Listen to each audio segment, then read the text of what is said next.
স্কুলের ID card কিংবা ছবি স্পর্শেই প্রিয় সন্তানের অনুভূতিতে আজও অঝরে কাঁদেন সাভারে জুলাই আন্দোলনে শহীদ সাফওয়ান আক্তার সদ্দর মা।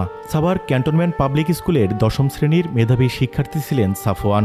ইচ্ছে ছিল ইঞ্জিনিয়ার হবার। গত ৫ আগস্ট বাবার সাথে লং মার্চ টু ঢাকা কর্মসূচিতে যোগ দেন। এরপর সাভার পাকিজামোড় এলাকায় পুলিশের গুলিতে শহীদ হন তিনি। শেষ হয়ে যায় প্রিয় সন্তানকে ঘিরে পরিবারের সব আশা আকাঙ্ক্ষা। সাফওয়ানের মায়ের অভিযোগ, সন্তানের আত্মত্যাগের বিনিময়েও এখনো মেলেনি কাঙ্ক্ষিত বাংলাদেশ। আমি ইঞ্জিনিয়ারের মা বানাবো, আমি ইঞ্জিনিয়ার হব। ইঞ্জিনিয়ার তো আর আসে না, ওকে নিয়ে গেল আমার ইঞ্জিনিয়ারের প্রাণটা। আল্লাহর কাছে আমি বিচার চাই, পুলিশের জন্য আমার ছেলেকে যে কষ্ট দিচ্ছে ওই পুলিশ যেন আরো অধিক কষ্ট পায়। দেশকে ফ্যাসিবাদ আর বৈষম্য মুক্ত করতে জুলাই আন্দোলনে সন্তানকে নিয়ে যোগ দেন বাবা আখতারুজ্জামান। দেশ স্বৈরাচার মুক্ত হলেও প্রিয় সন্তানকে হারিয়ে বিষাদে ঢেকে গেছে জীবনের সব আয়োজন।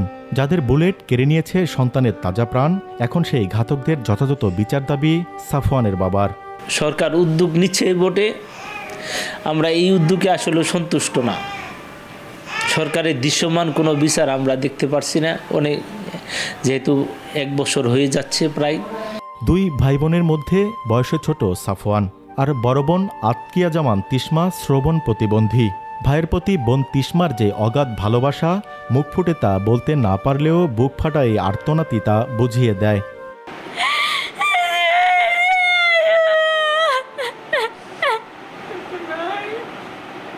বাবা বাসায় ফিরলে এখন আর জড়িয়ে ধরে কেউ চুমো দেন না। মাকেও আর স্বপ্ন দেখান না ইঞ্জিনিয়ার হয়ে সুখের দিন কাটানোর। সন্তান হারানোর ১ বছর পরে এসে শহীদ সাফওয়ানের পরিবারের প্রত্যাশা, আগামীর দেশ হোক সকল অন্যায় অবিচারমুক্ত সোনার বাংলাদেশ। দেওয়ান ইমন, দেশ টিভি, সাভার।